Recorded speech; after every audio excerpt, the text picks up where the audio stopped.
Consume అయిపోయింది. So you don't have present stock. కొత్తది కూడా లేదు. మరి ఆ ఇంటిని రేజ్ చేశారు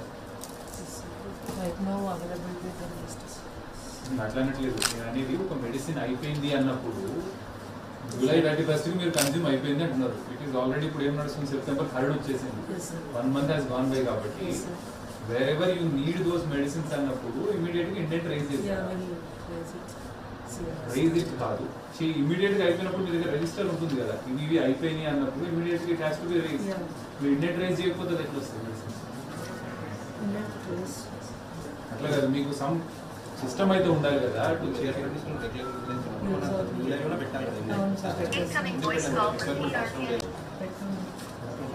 మీరు పెట్టాము అనే అట్లా కాదు, అంతే డౌట్ఫుల్ గా చెప్పకుండా మీకు ఒక సిస్టమ్ ఉంటుంది కదా. సింపుల్ ఇప్పుడు ఆన్లైన్ లో ఎదిగితే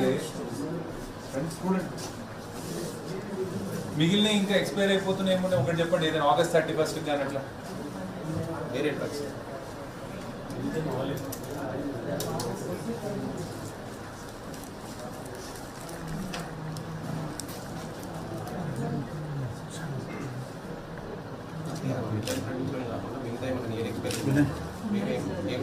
August 31st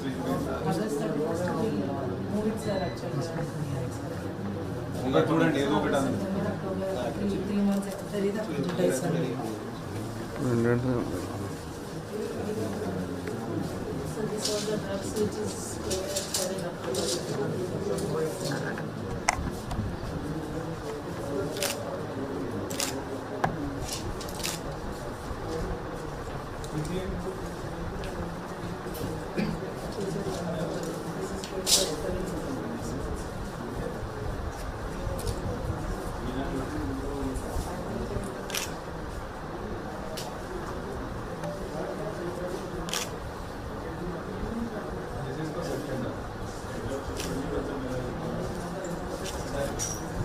రెండు విషయాలు. ఫస్ట్, మీకు అయిపోయిన డ్రగ్స్ ఏవైతే ఉన్నాయో దానికి ఇమ్మీడియట్గా ఇన్వెంట్ పెట్టండి, do not get it delayed. రెండో విషయం వచ్చేసి మీకు ఏవైతే ఎక్స్పైర్ అవుతున్నాయో డ్రగ్స్ వాటిని ఇమ్మీడియట్గా మూవ్ చేసేయడము. At no cost should that expired drugs be given to the patient. ఆ రెండు మాత్రం ఎన్షూర్ చేసుకోండి. మీకు ఇప్పుడు మెడిసిన్స్ ఇంకేమైనా షార్ట్ ఫాల్ ఏమైనా ఉందా? Some medicines that are needed, you have raised an indent, అట్లాంటివి ఉంటే నాకు లిస్ట్ ఇవ్వండి, will follow it.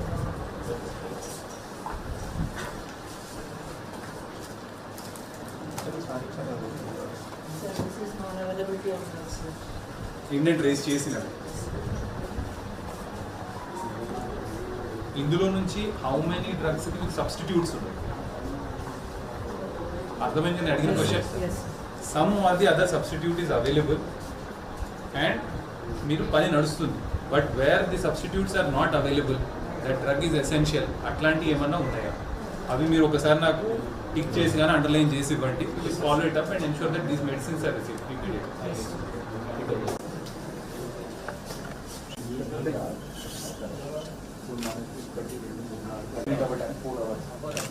On an average రోజుకి ఎన్ని చేస్తుంది బెడ్స్ కదా, 8 into 4 సైకిల్స్ అనుకుంటే.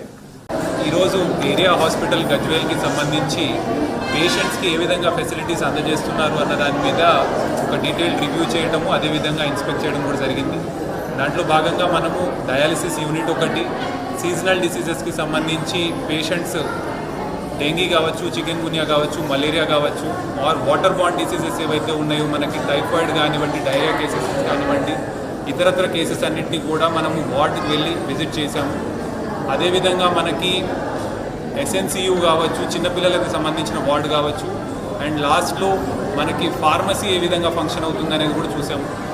మొత్తం చూసినప్పుడు ఈవెన్ పేషెంట్స్తో ఇంటరాక్ట్ అయినప్పుడు కూడా డాక్టర్స్కి సజెస్ట్ చేసింది ఏంటి అంటే ఎప్పుడైతే ఒక పేషెంట్ ఫీవర్ కేసు తోటి వస్తున్నాడో ఇమీడియట్గా టెస్ట్ చేసి వాళ్ళు పాజిటివ్ అయితే ఫర్దర్ ట్రీట్మెంట్ ఇమీడియట్గా టేకప్ చేయాలి, ఎక్కడా కూడా డిలే ఉండద్దు.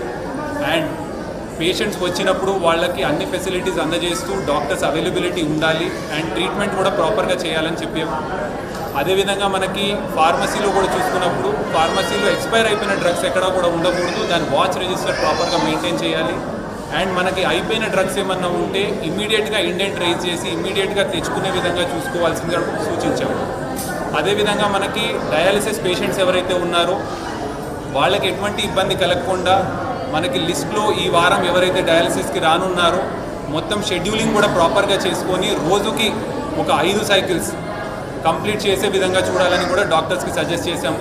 ఓవరాల్గా ఈ ఏరియా హాస్పిటల్ గజ్వేల్లో పేషెంట్స్ వచ్చినప్పుడు వాళ్ళకి రైట్ ఫ్రమ్ ఫస్ట్ పాయింట్ నుంచి లాస్ట్ వరకు ట్రీట్మెంట్ అందజేసే వరకు ఎటువంటి ఇబ్బంది కలగకూడదు అనేది కూడా మొత్తము డిస్ట్రిక్ట్ అడ్మినిస్ట్రేషన్ అదేవిధంగా హాస్పిటల్ యంత్రాంగం కూడా దానికి ఏబుల్గా ఉండాలని చెప్పడం జరిగింది.